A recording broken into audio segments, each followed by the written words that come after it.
I will now hand you to Professor Munzoul Assal, who has been with us twice before, very kindly agreed to come in the present circumstances. So I'll hand you to Munzoul to speak about the present situation. And thank you. Dr. Munzoul, thank you very much indeed. Yes. Thank you. Thank you very much, Ahmed. And thank you for the invitation to take part in this timely and important event. As you rightly said, I have been here quite a number of times, and I'm always glad to be here. Now, I thought that I should provide some sort of an update about what's happening in the country, but I think that is not really necessary because all of you have been following what's going on, and all of you have been fed with all different of types of media coverage in terms of the terrible things that are happening, killings, lootings, and all of that. And that this discussion will be part of today's event anyway. So I will go straight to the topic that I'm supposed to which is diaspora role and their role in Sudan, and whether this role is really positive or negative. I put it whether this is a malignant or a benign contribution. Now, for the interest of time, I will simply read what I prepared. For some time, diaspora have been the subject of academic interest across social sciences. In recent years, and due to the proliferation of conflict-generated diasporas, policy circles got interested owing to the increasing roles diaspora play in sending and receiving countries. The interest of policy circles centers around two key aspects: economic and political contributions of diaspora communities regarding conditions in sending homes. The proliferation of conflicts in sending areas in recent years generated both research and policy interest in a third neglected aspect, which is the role of diaspora in supporting humanitarian interventions at the level of individuals and collectivities or organizations. The presentation will focus on this third aspect, taking the examples of one of the diaspora-based organizations of how critically important diaspora's role is going to be the basic argument in this paper. I should say that at the outset, that the diaspora's contribution at war times is benign, as illustrated by the support to communities besieged by war in Sudan and in neighboring countries, as Ahmed has already alluded to. Studies on Sudanese diaspora are lacking, except for a few attempts to study Sudanese diaspora in North America, Norway, the UK. There are hardly no contributions, given the fact that the Sudanese are scattered around the globe, and Sudan is well known for its conflicts that push millions of people as refugees. Years back, I did a study that compared Sudanese and Somali diasporas in Norway. And in that research, I tried to answer three key questions: why people travel to Norway, how they get there, and what are their future plans when they get residence in Norway. Questions about permanent settlement in the receiving communities and going back to the homelands were addressed in my research. While these questions are still valid and relevant, there are new gaps that need to be filled. And one of these gaps is related to the role of diaspora in conflict and peace in Sudan. And this becomes even more important given the current tragic war in the country. Theoretically, two dominant positions provide the lens through which the role of diaspora is conceptualized. One position looks at diaspora as contributing to deepening conflicts in their homelands. This position contends that the interactions of diaspora make homeland conflict more protracted. Thus, diasporas are seen as malignant elements. On the other hand, the second position in the debate emphasizes the moderating role of the diaspora and suggests that adopting creative policy strategies that turn the destructive activities of the diaspora into constructive gains is what should be done.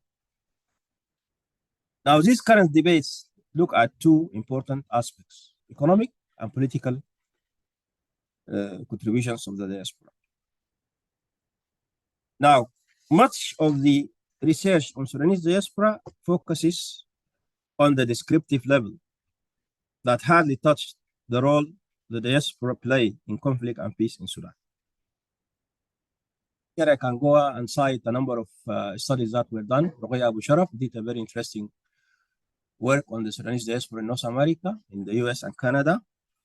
I did work on the Somali and Sudanese diaspora in Norway. Cassie Wilcock did a study on diaspora mobilization in the UK, and so forth. These were more or less academic contributions that tried to analyze and describe what these diaspora are, how they are formed, and all of that. Other studies on African diasporas focus on economic contributions. Remittances and other economic contributions are seen as ways of maintaining links with a left behind home. Here, it's interesting to note that the economic contribution of diaspora is really huge. And as an example, in 2020, remittances from diaspora internationally totaled 540 billion. And this is way more than the combined money that is done by FDI, foreign direct investment, and overseas development aid.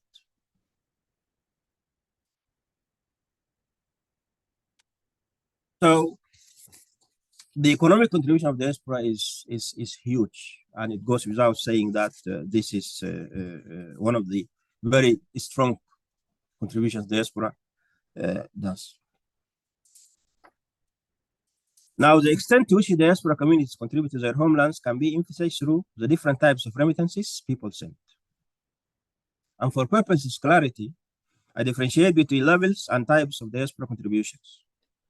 For diaspora levels, we can mention two. These include individual and collective contributions. For types, there are three: economic, political, and humanitarian. Within these different levels and types, we can think of the good, the bad, and the evil. As far as the individual level is concerned, this is a straightforward support that a diaspora member sends back home for immediate or extended family or for other specific purposes. This type of contribution is small, and in most cases, it's meant to meet the urgent needs of those left behind. And we have seen this in the current war in the neighboring countries, where millions of Sudanese saw traffic, and where relatives abroad and friends send small amounts to support people survive. It can be used to buy basic needs or medicine or pay school fees or the like. The channels used to ferry this type of support include sending it with someone who is traveling home, or through the proliferating money transfer outlets like Western Union, MoneyGram, or the Hawala system, which is used by the Somalis. Due to anti-terror and money laundering measures, it's difficult for individuals to send big amounts of money through these outlets, especially to countries in conflict situations or situations where sending money might be suspected to contribute to flaming conflicts. In the case of Sudan, and due to the current devastating war, this type of contribution saved lives within Sudan and in neighboring countries where millions of Sudanese took refuge. Sudanese refugees in Chad, South Sudan, Ethiopia, and Egypt rely on relatives in the diaspora to support them. The war in Sudan took people by surprise, and many of those who were forced to leave their homes were either robbed while fleeing or were unable to take their money and other valuables with them. But there are additional challenges facing those who fled Sudan. In Egypt, for example, to be allowed to receive remittances, a person must have a residence permit. Due to the policies of the Egyptian government, it was made quite difficult for those fleeing the war in Sudan to obtain residence permits. And when this is possible, the residence permit is given for 2 or 3 months. And by the time a person gets their passport, the residence permit is already expired. This is actually one of the very ugly realities that the Sudanese face in Egypt. The second level of diaspora contribution is collective or organization. This type is normally well organized and can take different forms and is not necessarily monetary. It can be in the form of equipment, humanitarian supplies that include food and medicine, and the execution of specific projects, for example, building a school or a hospital, or providing advisory services for the governments and international bodies. This type of collective contribution is normally done for benevolent purposes and can hardly be meant for sinister purposes. This can be explained by 2 reasons. First, collective diaspora contributions are usually made during times of crisis, and as such, the purpose is noble. Second, due to the diverse nature of diaspora communities, it's easier to mobilize support for noble or benevolent purposes than to garner support to fuel conflict. And I think this is typically the case with Sudanese communities in the diaspora, because people are divided across too many lines, and they cannot, all of them, conspire to, to contribute to sinister things. Yet, literature on Eritrean diaspora show that collective contribution can easily be used to amplify conflict. And the diaspora cases, Eritrean case is a little bit interesting and different, because the nature of the totalitarian regime they had back at home is having this long arm of trying to harass people in the diaspora, forcing them to pay contribution that might end up supporting war. If you're an Eritrean diaspora, if you don't pay your dues or contributions, you'll not be allowed to make use or benefit from the consular services that you might need. And that's why people get sucked into conflict. When it comes to types of diaspora contributions, and as I already mentioned, economic and political contributions stand out. In addition to individual and collective contributions, diaspora communities also contribute to investment in sending countries. Some diaspora members venture into investment projects that generate work opportunities and knowledge transfer, while others convince foreign capital to their homelands. We have seen this in Sudan after the political change that happened in 2019. Political contributions of the diaspora also stand out, especially at times of upheavals. In the case of Sudan, diaspora communities played significant roles in the political change that took place in 2019, organizing demonstrations in Europe and the US, and reaching out to governments and parliamentary representatives are key actions diaspora Sudanese did. This has been the practice, in fact, long before the political change in Sudan. Actually, while I was doing my work in Norway 20 years ago, back then, people were already organizing against the dictatorship in Sudan. We have seen local Sudanese diaspora individuals contributing to media analysis and advocacy campaigns whose aim is to highlight the dire humanitarian conditions, war crimes, and calling for ending the war in Sudan. Social and conventional media platforms were used for much of the advocacy work by diaspora communities, and much of this work is done in collaboration with local responders in Sudan. Yet, there are exceptions to the noble cause most diaspora members are pursuing. Inflammatory content is abundant in social media, and much of this content is put by diaspora members, since they are the ones who have unfettered access to the internet and social media platforms.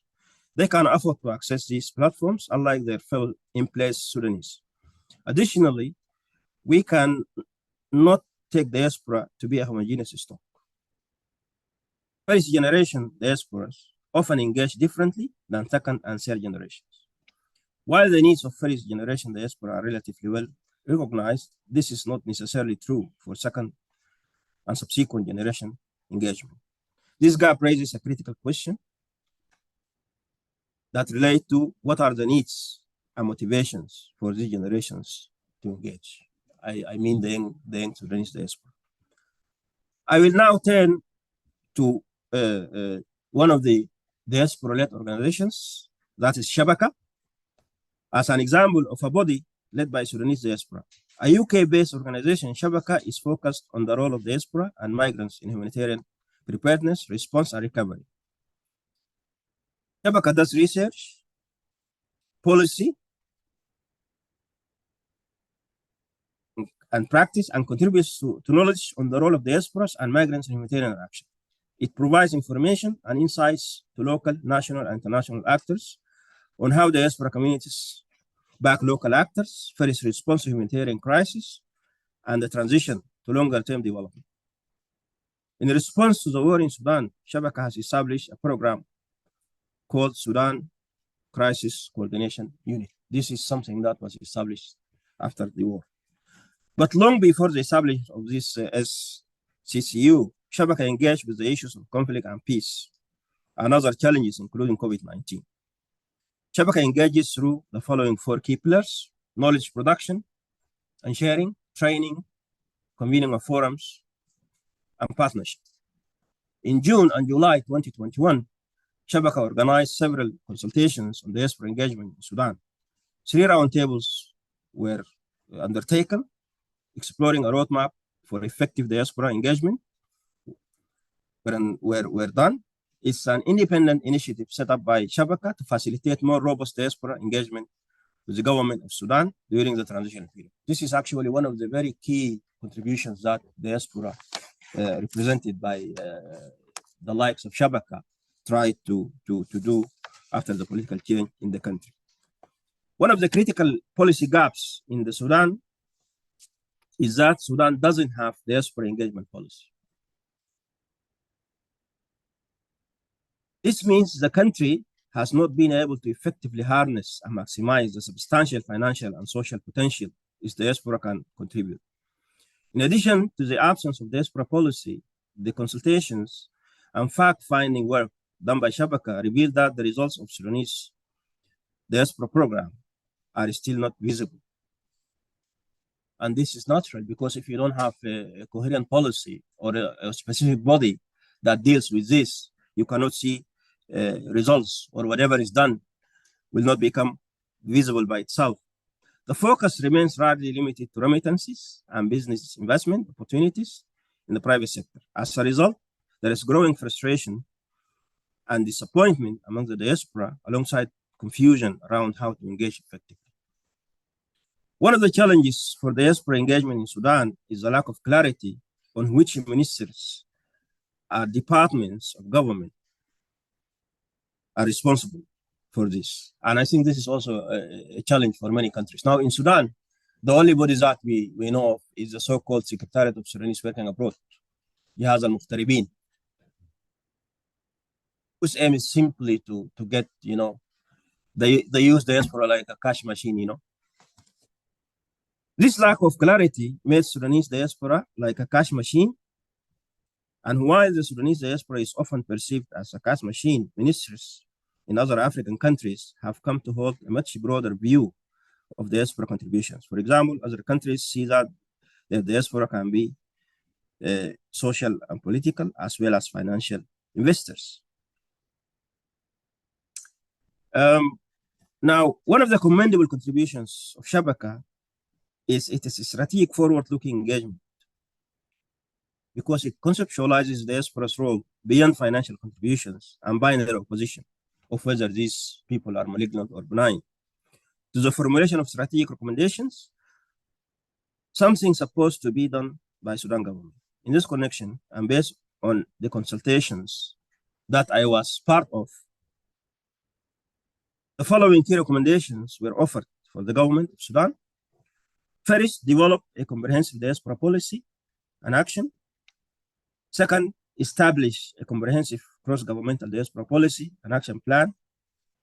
Third, conduct a neat assessment of existing structures that engage with the diaspora to support adequate resources to deliver on the subsequent policy.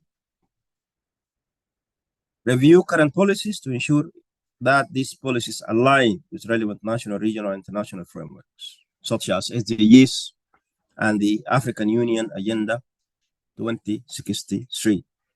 Additional recommendations for other stakeholders include the necessity of ensuring intergenerational engagement and recognizing the diversity of diaspora, looking beyond financial focus, and value diaspora communities and their lived experiences as critical stakeholders and equal partners in development. These recommendations had not seen light until the war broke out in April 2023. In response to the war, Shabaka established the Sudan Crisis Coordination Unit, as I just mentioned. The core objectives of this unit is to facilitate the coordination of resources and efforts among different actors and stakeholders involving in addressing the humanitarian crisis in Sudan. The SCCU provides information, guidance, and support to the diaspora organizations, humanitarian aid agencies, local civil society organizations, government agencies, and first responders, especially around forming effective partnerships and enhancing capacity for localized aid delivery. One of the effective ways to deal with the crisis in Sudan is working with local level organizations operating inside Sudan. And this is one of the good ways to ensure that the diaspora initiatives reach targeted and needy population. The example of Shabaka illustrates how Sudanese diaspora engagement has developed in response to the challenges facing Sudan since 2018. The work of Shabaka also shows how diaspora organizations are responsive beyond the conventional role of sending money by individuals to relatives or other causes in sending countries, as abundantly illustrated in academic contributions. To conclude, diaspora scholarship started with non-academic analysis that addressed definitional and typological issues, intersectionality aspects of gender, ethnicity, and class. Earlier, but also recently, scientific contributions on diaspora dealt with economic contributions and political engagement with sending countries, and less so within their host societies. Diaspora's links with host societies is not accorded the same attention. Maybe such links are taken for granted, or maybe because diasporas, especially conflict-generated ones, are more occupied with their left-behind homes. There is a less focus on diaspora's engagement with humanitarian emergencies. This is the case in academic debates, but in policy debates, this is a bit different. The work undertaken by Shabaka draws our attention to some hitherto neglected aspects and challenges our conventional academic analysis. Individual financial contributions from diaspora members keep people in Sudan and neighboring countries alive. Such contributions serve short-term purposes and can hardly have long-term development impact. And also, we should really keep thinking about whether these types of contributions and support are sustainable for the long time. You know, we can support our families and friends abroad for a few months, but can we be able to support this, forever or for a very long time? This is a question that we need to think about. For diaspora efforts to be effective, such efforts must be organized. Organizing diaspora efforts can either be done by diaspora-based organizations like Shabaka or by governments in sending countries, or both. The ideal situation is to have synergies between the efforts of governments and diaspora communities. Diaspora communities' contribution supporting humanitarian emergencies is an area that requires further research, both for academic and policy purposes, and this paper is a contribution to that direction. Thank you very much.